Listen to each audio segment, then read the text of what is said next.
semuanya, kembali lagi ke vlognya Hans Hosman. Sekarang aku lagi sama orang yang ngajarin aku acting. Nah, nanti kita akan ngobrol-ngobrol. Terus mungkin teman-teman semua bisa dapat tips kira-kira acting yang baik itu kayak gimana. Atau mungkin sebaliknya, kalau teman-teman punya hobi untuk bikin film atau cerita pendek yang bisa ditayangin di YouTube. Nah, nanti teman-teman semua bisa dapat saran-saran yang mudah-mudahan membangun. Ini dia orangnya. Wih, di Asam. Gimana? Sehat, Asam? Sehat. Hubungan sama Bu Ratna Sarumpait apa? Ratna Sarumpait itu kakak saya. Jadi Ratna itu nomor 5, saya nomor 8. Bu Ratna nomor 5, Ya, Pak saya Sam anak nomor 8. nomor 8. Jadi Pak Sam ini adalah seorang sutradara yang sudah mulai berkarir dari tahun Dari tahun 79, belum lahir. belum lahir. Itu pertama kali bikin apa, Pak? Film pertama itu Pacar Pertama judulnya. Jadi Waktu itu yang main Kang Fauzi, Rio.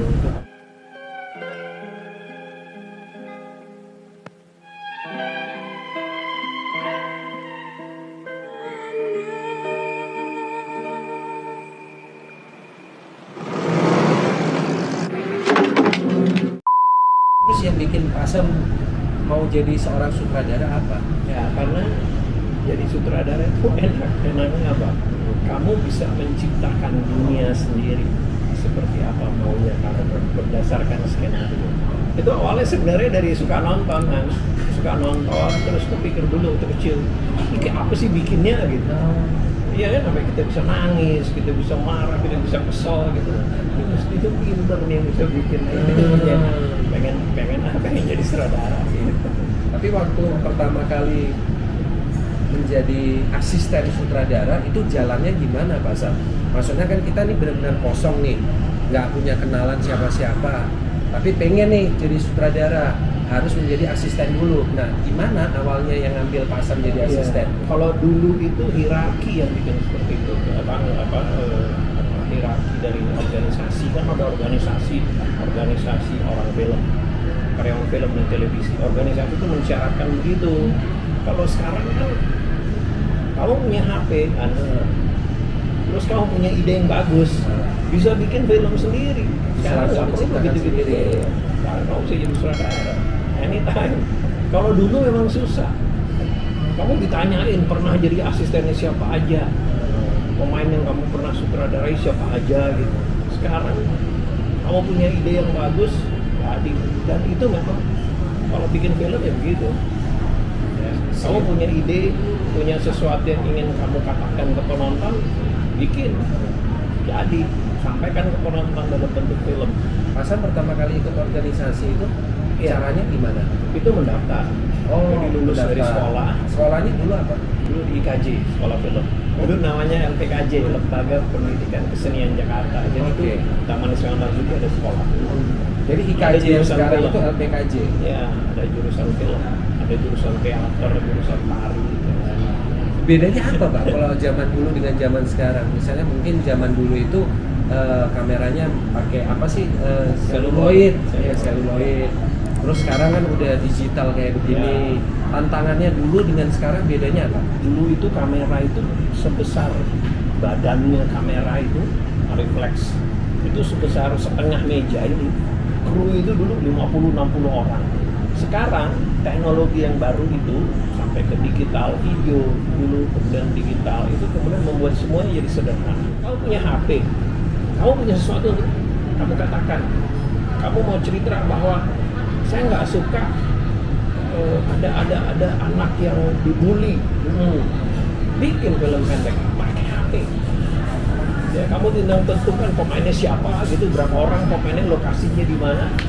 Bikin film Udah jadi. ya 2 menit 3 menit dan kamu udah mengatakan pada penonton kalau bully itu nggak bagus. Kalau menurut Pak Sam, satu orang yang berjasa menjadikan Pak Sam menjadi sutradara yang oke, hebat hingga sekarang itu siapa?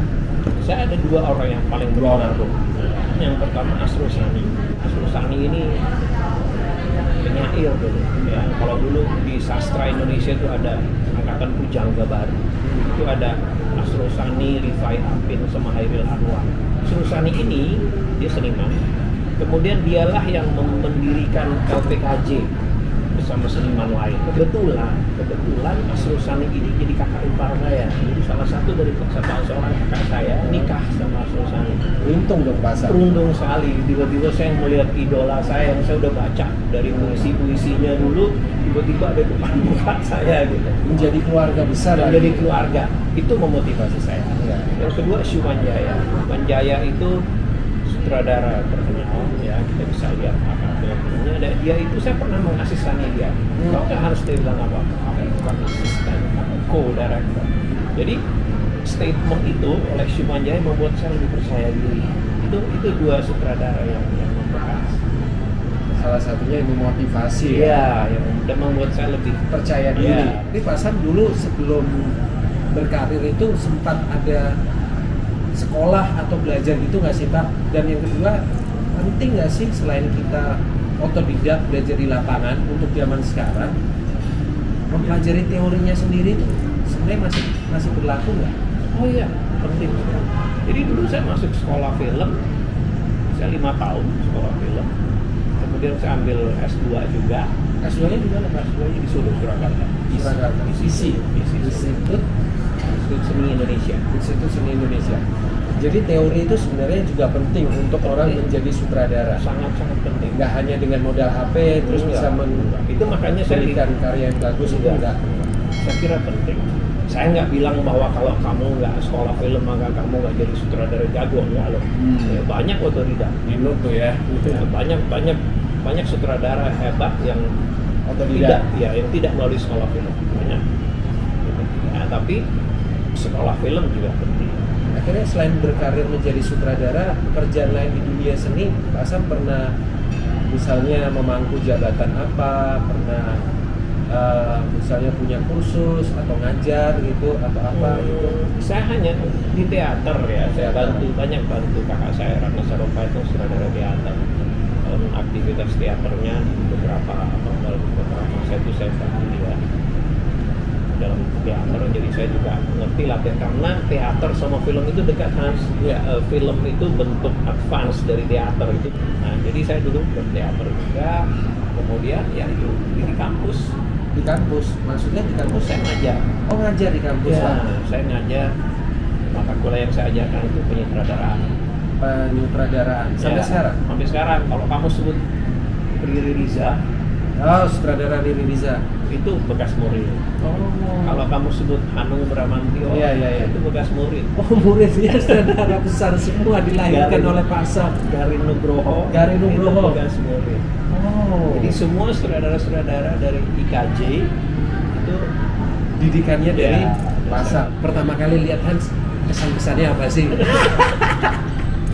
Hans itu diam dan Hans baik, saya pikir dari sudut casting ya oke, untuk peran itu gitu kan. Cuman karena saya baru pertama ketemu dengan Hans, saya tuh selalu hati-hati. Saya nggak mau salah cara. Iya. Saya pasti kepingin untuk kalau saya berpikir gini Hans, kalau kantor biasanya begitu, kantor Kantor itu memberi masih saya- kantor PH. Iya, PH. Kalau PH memberi saya pemain baru itu karena PH itu berharap saya membantu pemain itu untuk bisa bermain bagus. Iya. Itu kan kewajiban saya sebagai Iya. sutradara.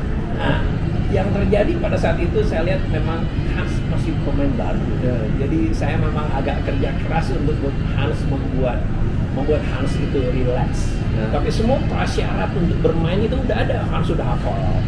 Ya kan? Daya ingat. Daya ingatnya bagus, terus badannya cukup lentur gitu ya, cuma dipoles sana sini lah. Itu Ya. sih yang saya ingat betul dari Hans itu.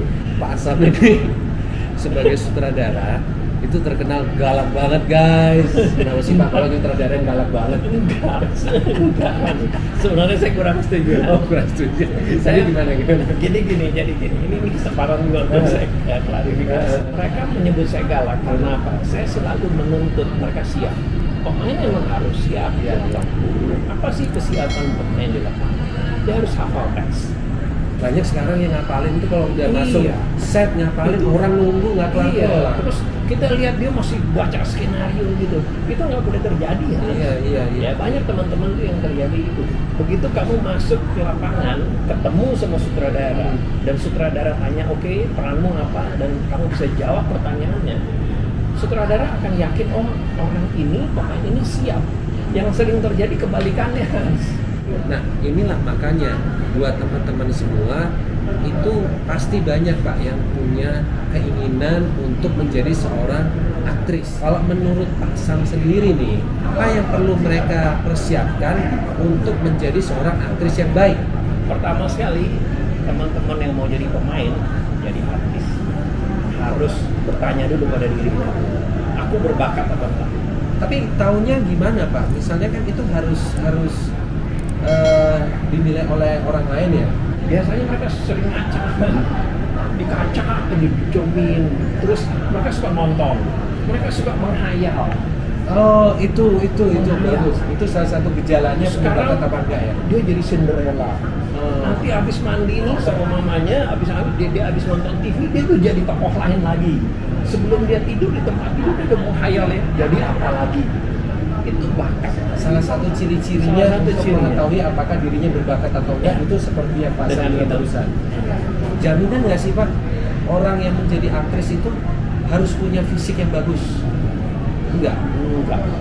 Artinya orang yang tidak ganteng atau tidak cantik sebenarnya kalau dia memiliki bakat yang diasah menjadi acting yang bagus banget, dia memiliki Bisa. potensi untuk menjadi seorang aktris terkenal. Ya, sangat bisa. Step pertama udah nih, aku merasa aku punya bakat untuk menjadi seorang aktris ya kan. Nah, jalannya gimana untuk bisa melamar menjadi seorang artis? Sekarang tuh banyak ya agensi. Agensi ini berfungsi untuk menampung bakat-bakat ini. Kadangkala agensi ini punya sanggar. Ya, mereka memfasilitasi ya orang-orang yang kepengen jadi bintang ini. Tapi kalau aku juga mau cerita sedikit nih Pak Sam ya.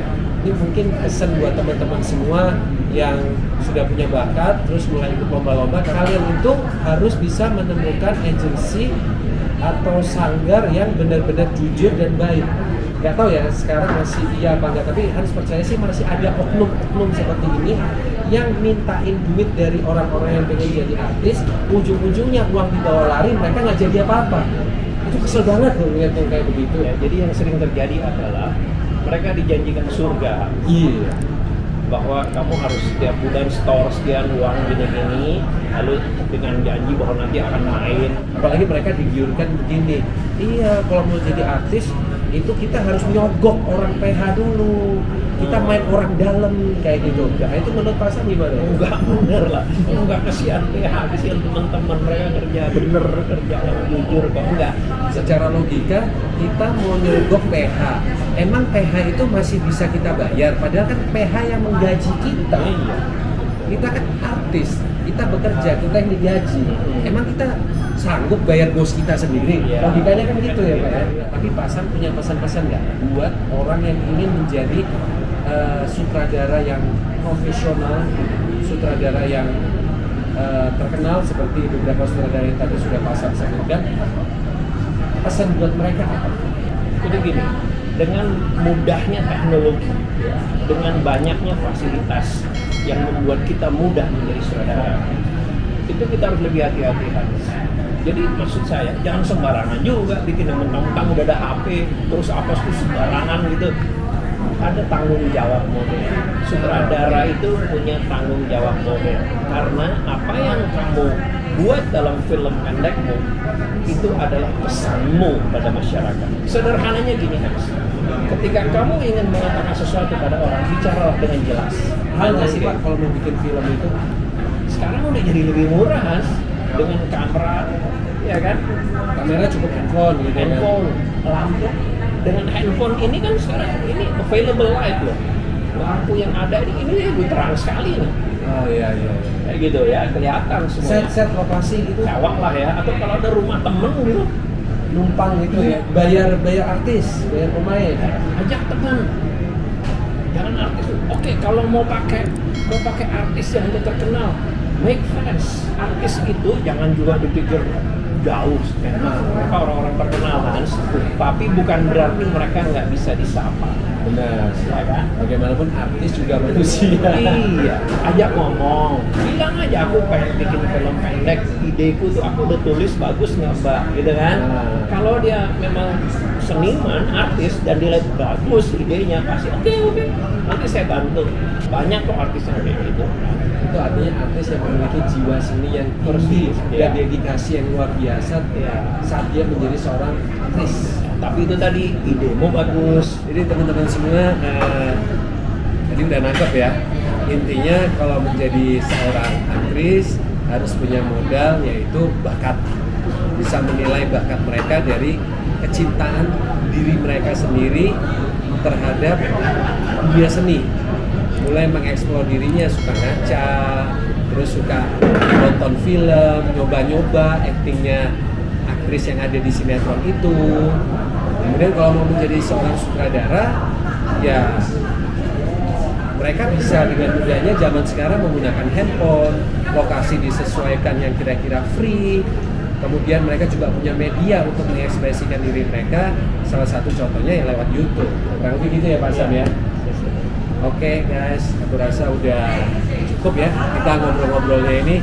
Lapar Pak, makan yuk habis ini. Ini buktinya nih nggak galak. Kalau galak, aku juga nggak mau ngajak makan.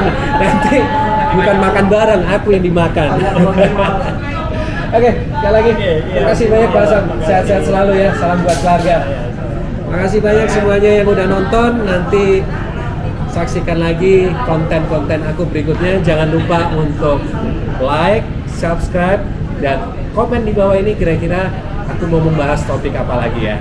See you, sampai jumpa bersama Hans Sosmed.